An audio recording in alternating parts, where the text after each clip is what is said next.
Ms. Luria is recognized. Well, thank you, General Milley. I noticed earlier in a comment to Mr. Bacon, you said that I don't think we're taking too much risk with regards to China and Russia. So one of the things that when we look at the budget, we look at what's in it, what's not in it, the things that are unfunded requirements list, there's risk associated with each of those choices that were made based off of the top line and what you've included in the budget coming over to us. And I know that in Title X, it requires a chairman's risk assessment, which would normally be submitted annually by February 15th. Have you submitted the risk assessment this year? Have not. Typically in sequence, it goes national security strategy, then national defense strategy, then national military strategy, then the budget, then the chairman's risk assessment. So, but anyway, I have it. It's in draft, and it'll be submitted shortly.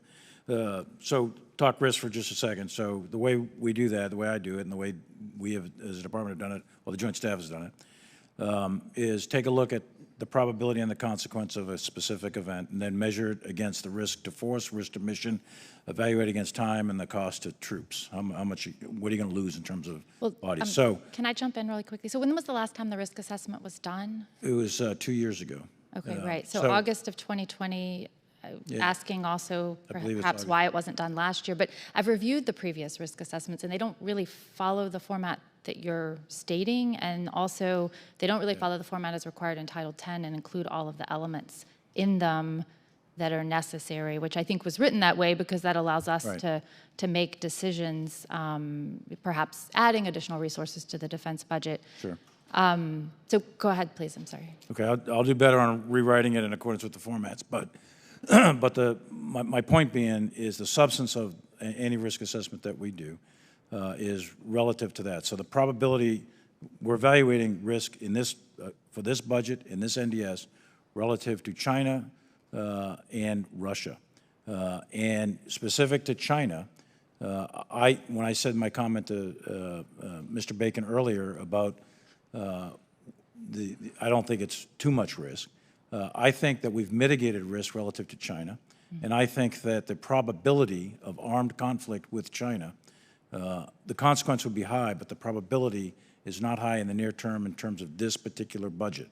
Now, as you get in the out years, what do you define by I think that the out years is beyond 5 years.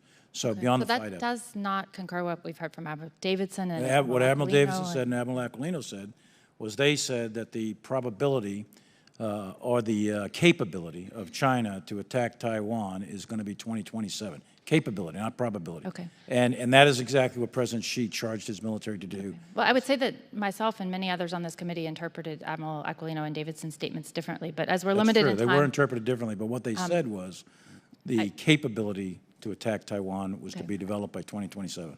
That's not the same as a decision to attack Taiwan. I think that they said that there was a high probability within the next 6 years, now 5 years, and I've had that conversation directly with Admiral Aquilino. But just so that we can get through the question about risk. Okay. So, you know, the purpose is to say how the current and future risk changes with regards to the budget that's submitted. And so with the budget priorities, the trade-offs, the physical constraints. And so there's some things in here. I mean, we're decomming 24 ships. We're only building 8. You say 9. We're delaying the laws for the Marine Corps to come to the fight in the Pacific. We're not maximizing our shipbuilding capacity. We could build 15 DDGs. We're only building 10. We're stopping the LPD production line.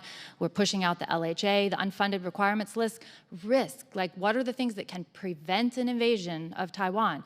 You know, it's the bottom of the unfunded requirements list for offensive mining. Is the Air Force investing in long-range anti-surface missiles, LRASM?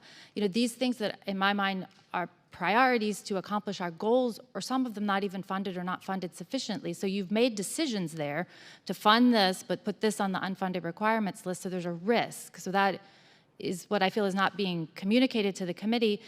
And you're here requesting $773 billion, and I feel like you haven't provided, you know, the most basic information necessary to understand what this budget will or will not do for the defense.